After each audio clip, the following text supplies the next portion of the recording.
আপনারা জানেন যে বাংলাদেশ বার কাউন্সিল আইনজীবীদের নীতি নির্ধারক যে প্রতিষ্ঠান, সেটি দীর্ঘদিনের বিগত সময়ের একটা পরিস্থিতির প্রেক্ষাপটের কারণে আমাদের এই নবীন তরুণ আইনজীবীরা দীর্ঘদিন পরীক্ষা পায়নি এবং বিভিন্নভাবে বৈষম্যের শিকার হয়েছিল। এই বৈষম্যের শিকারের ধারাবাহিকতায় 19/12/2020 তারিখ এই বাংলাদেশের আইন অঙ্গনের একটা অধ্যায়ে অনেক বড় একটা কলঙ্কজনক অধ্যায় তৈরি হয়েছিল সেই সময়কার সরকার স্বৈরাচারের দোসরদের দ্বারা। তার ধারাবাহিকতায় আজকে যারা কোর্ট অফিসার হয়েছে তাদের প্রতি নির্যাতন হয়েছে অমানবিক, যেটির প্রেক্ষিতে সেই সময় রিমান্ড দিয়ে নির্যাতন করা হয়েছে। আজকে সেই মামলার বিজ্ঞ MM 4 নং আদালতে শুনানি হয়েছে।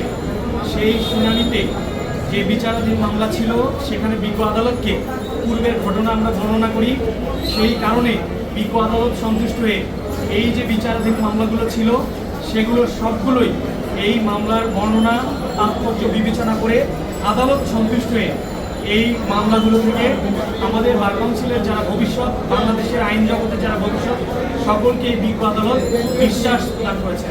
তো আমরা খুবই খুশি, আমরা ন্যায় বিচার পেয়েছি। এজন্য আমরা মহান আল্লাহ সহ বিচারাঙ্গনের প্রতি সকলেই কৃতজ্ঞ।